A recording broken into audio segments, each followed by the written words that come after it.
આજે દિલ્હી ખાતે કેબિનેટની બેઠક મળી હતી, જેમાં કેન્દ્રીય મંત્રીમંડળે પ્રધાનમંત્રી મોદીને સૌથી લાંબા સમય સુધી ચૂંટાયેલા પ્રધાનમંત્રી બનવા બદલ પ્રશંસા કરતો ઠરાવ પસાર કર્યો હતો.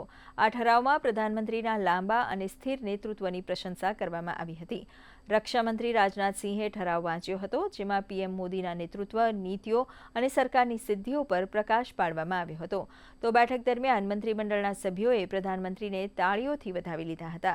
તો પીએમ મોદીના સન્માનમાં ઐતિહાસિક પ્રસ્તાવ પસાર કરવામાં આવ્યો છે, જેમાં ગરીબ કલ્યાણ, રાષ્ટ્રીય સુરક્ષા અને વિકસિત ભારત 2047ના લક્ષ્યને હાંસલ કરવાનો ઉલ્લેખ કરવામાં આવ્યો છે.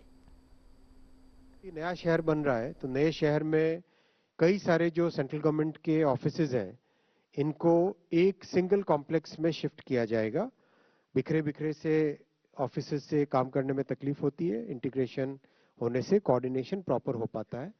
तो central government office complex Amravati में बनेगा. इसके लिए करीब 5.5 एकड़ की जमीन राज्य सरकार ने दी है और 23 लाख स्क्वायर फीट का कंस्ट्रक्टेड एरिया बनेगा.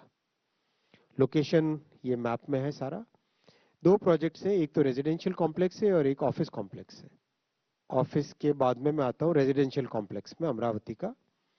ये भी सेंट्रल गवर्नमेंट के जो एम्प्लॉयज पूरे प्रदेश में फैले हुए हैं उनको एक जगह कंसोलिडेटेड वे में बनाने के लिए आज ये फैसला किया गया. इसके लिए करीब 17 एकर्स की लैंड राज्य सरकार ने दी है और 1500 रेजिडेंशियल क्वार्टर्स इसके लिए